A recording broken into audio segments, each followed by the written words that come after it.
Storage full. ஏன் இப்படி சொல்கிறேன்னு பார்க்குறீங்களா? ஸோ நம்ம மொபைலில் எவ்வளோ ஃபோட்டோஸ் நம்ம டெலீட் பண்ணாலும், வீடியோஸ் டெலீட் பண்ணாலும் நமக்கு வர பெரும் பிரச்சனை ஸ்டோரேஜ் ஃபுல்லாகிடுச்சு, நீங்கள் இன்னும் ஃபைல்ஸை டெலீட் பண்ணுங்கள், இன்னும் பார்த்தா அது இன்னும் டெலீட் பண்ணுங்கள் அப்படின்னு போட்டு டென்ஷன் படுத்தும். ஸோ அந்த ப்ராப்ளத்தை எப்படி சால்வ் பண்ணுறது அப்படின்றத நம்ம இன்றைக்கி வீடியோவில் பார்க்க போகிறோம். அதுக்கு முன்னாடி நீங்கள் இன்னும் நம்ம சேனல் சப்ஸ்கிரைப் பண்ணி பெல் ஆப்ஷனை கிளிக் பண்ணிடுங்க. வாங்க வீடியோக்குள்ளே போகலாம்.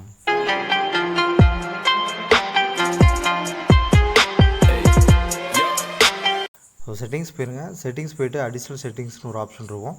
நான் யூஸ் பண்ணுற ஃபோன் வந்து ஓப்போ யூஸ் பண்ணிகிட்ருக்கேன். ஒவ்வொரு ஃபோன்லேயும் வந்து டிஃப்ரெண்ட் ஆக வாய்ப்பு இருக்குது. பட் ஆனால் அந்த ஆப்ஷன் வந்து இருக்கும். ஸோ செட்டிங்ஸ் போய்ட்டிங்க அப்படின்னா ஸ்டோரேஜ்னு இருக்கும். ஸ்டோரேஜை கிளிக் பண்ணிங்க அப்படின்னா கிளிக் பண்ணி ரெஃப்ரெஷ் பண்ணோன்னே எந்தெந்த அப்ளிகேஷனில் எவ்வளோ ஸ்டோரேஜ் ஆகிருக்கு அப்படின்ற எல்லா டீட்டெயில்ஸும் உங்களுக்கு வந்துடும். ஸோ உங்கள் மொபைலில் எவ்வளோ ஸ்டோரேஜ் யூஸ் பண்ணியிருக்கீங்க, எவ்வளோ ஸ்டோரேஜ் ஃப்ரீயாக இருக்குது, ஒவ்வொரு அப்ளிகேஷன்லேயும் எவ்வளோ வந்து ஸ்டோரேஜ் வந்து ஃபில்லாக இருக்குது அப்படின்ற எல்லா டீட்டெயில்ஸும் இருக்கும். ஒரு சில பேர் இதை நம்ம செக் பண்ணுறதில்ல. அதுக்கு முன்னாடி உங்களுக்கு ஒரு வார்னிங் மெசேஜ் கொடுத்துட்றேன். இந்த இதுக்கு வந்து ஒரு எக்ஸாம்பிள் சொல்கிறேன், அதை வச்சு நீங்கள் புரிஞ்சுக்கங்க. என்னட்டா வந்து நிறைய அப்ளிகேஷன் இருக்கும். அதில் வந்து நான் ஒரு எக்ஸாம்பிளுக்கு ஒரு வீடியோ க்ரியேட் பண்ணுற ஒரு அப்ளிகேஷன் வச்சுருக்கேன்னு வச்சுக்கோங்களேன். இந்த இடத்துல எப்படி ஸ்டோரேஜ் ஆகும் அப்படின்றத நான் சொன்னால் தான் உங்கள் டேட்டாவை நீங்கள் சேஃபாக வச்சுட்டு இந்த ப்ராப்ளத்தை சால்வ் பண்ண முடியும். ஸோ மறந்துடாதீங்க. ரொம்பவே வந்து இம்பார்ட்டன்ஸான அப்ளிகேஷன்ஸை நீங்கள் வந்து கை வைக்காதீங்க. ஒரு சில அப்ளிகேஷன்ஸ் வந்து தேவையில்லே இல்லாமல் இருக்கும். ஸோ அந்த அப்ளிகேஷனில் எவ்வளோ ஸ்டோரேஜ் ஃபுல்லாக இருக்குது அப்படின்றத பாருங்கள். அதை நீங்கள் கிளியர் பண்ணிக்கிங்க. ஒரு எக்ஸாம்பிளுக்கு என்னட்ட ஒரு வீடியோ எடிட்டர் சாஃப்ட்வேர் இருக்குது. இந்த வீடியோ எடிட்டர் சாஃப்ட்வேரில் நான் என்ன பண்ணுறேன் அப்படின்னா வீடியோவை ஆட் பண்ணுறேன். ஸோ நான் வீடியோ ரெக்கார்ட் பண்ணியிருப்பேன். அந்த இது வந்து பார்த்திங்கன்னா தனியாக ஸ்டோரேஜ் ஆகும். மறுபடியும் நான் வந்து அந்த வீடியோவை நான் என் மொபைலில் அந்த அப்ளிகேஷனில் ஆட் பண்ணுவேன்.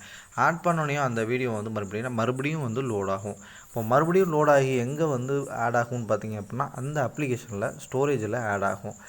ஸோ நாம் எதை கிளியர் பண்ண போகிறோம் அப்படிங்கிறத கவனமாக இருந்துக்குங்க. நாம் வந்து தேவையில்லாத அப்ளிகேஷன்ஸை வந்து நீங்கள் கிளியர் பண்ணிக்கிங்க. நான் இப்போ என்ன பண்ண போகிறேன் அப்படின்னா அந்த வீடியோ சாஃப்ட் காப்பி வந்து பார்த்திங்கன்னா ஒரிஜினல் காப்பி வந்து என்னிட வந்து வச்சுருப்பேன், மொபைலில் இருக்கும். நான் அது இல்லாமல் என்னோடய அப்ளிகேஷனில் நான் வந்து ஆட் பண்ணேன் இல்லையா வீடியோ, அந்த சாஃப்ட்வேர் மட்டும் நான் கிளியர் பண்ண போகிறேன். ஸோ எனக்கு அந்த காப்பி தேவையில்லை அப்படின்றதுனால நான் வந்து கிளியர் பண்ணிக்கிறேன். ஸோ நீங்கள் வந்து கரெக்டாக வந்து ஹேண்டில் பண்ணுங்கள்.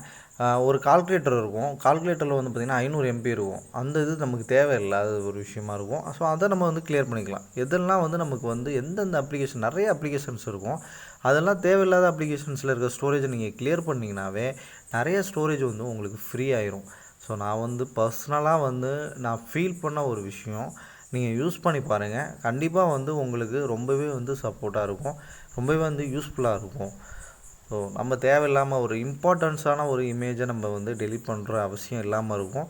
ஸோ அதனால் நீங்கள் ட்ரை பண்ணுங்கள். அதுவும் வந்து சேஃபாக உங்கள் டேட்டாவை பத்திரமா வச்சுக்கிட்டு தேவையில்லாத அப்ளிகேஷன்ஸில் நீங்கள் டெலீட் பண்ணுங்கள். ஸோ இன்னும் புரிகிற மாதிரி சொல்லணும் அப்படின்னா இன்ஸ்டாகிராம் வச்சுருப்பீங்க. நீங்கள் வந்து ஒரு ஃபோட்டோவை ஆட் பண்ணுவீங்க. ஆட் பண்ணிவிட்டு என்ன பண்ணுவீங்க, மறுபடியும் வந்து ஒருத்தருக்கு சென்ட் பண்ணுவீங்க. ஸோ உங்களோட ஸ்டோரேஜ்லேயும் ஃபோட்டோ இருக்கும். மறுபடியும் நீங்கள் வந்து சென்ட் பண்ணிங்க இல்லையா இன்ஸ்டாகிராமில், அந்த ஃபோல்டர்லேயும் உங்களுக்கு வந்து உங்களோட ஃபோட்டோ, அதே ஃபோட்டோ சேம் ஃபோட்டோ உங்களுக்கு வந்து ஆட் ஆகிருக்கும். ஸோ நம்ம எதை கிளியர் பண்ண போகிறோம் அப்படின்னா இன்ஸ்டாகிராமில் நம்ம ஆட் பண்ணோம் இல்லையா, அந்த காப்பியை தான் நம்ம வந்து கிளியர் பண்ண போகிறோம். ஸோ எந்த அப்ளிகேஷனில் உங்களுக்கு தேவையில்லையோ, மறுபடியும் நான் சொல்கிறேன், எந்த அப்ளிகேஷனில் உங்களுக்கு தேவையில்லையோ அந்த அப்ளிகேஷனில் மட்டும் கிளியர் பண்ணிக்கிங்க. அப்புறம் உன்னால் தான் வந்து என்னோடய இம்பார்ட்டன்ஸான டேட்டாஸ்லாம் காலியாச்சு அப்படின்னு சொல்லி ஏன் மேலே நீங்கள் சண்டை போடக்கூடாது. ஓகே ஃப்ரெண்ட்ஸ், நெக்ஸ்ட் வீடியோவில் இன்னும் ஒரு இன்ட்ரெஸ்டிங்கான விஷயங்களோட உங்களை சந்திக்கிறேன். தேங்க்யூ.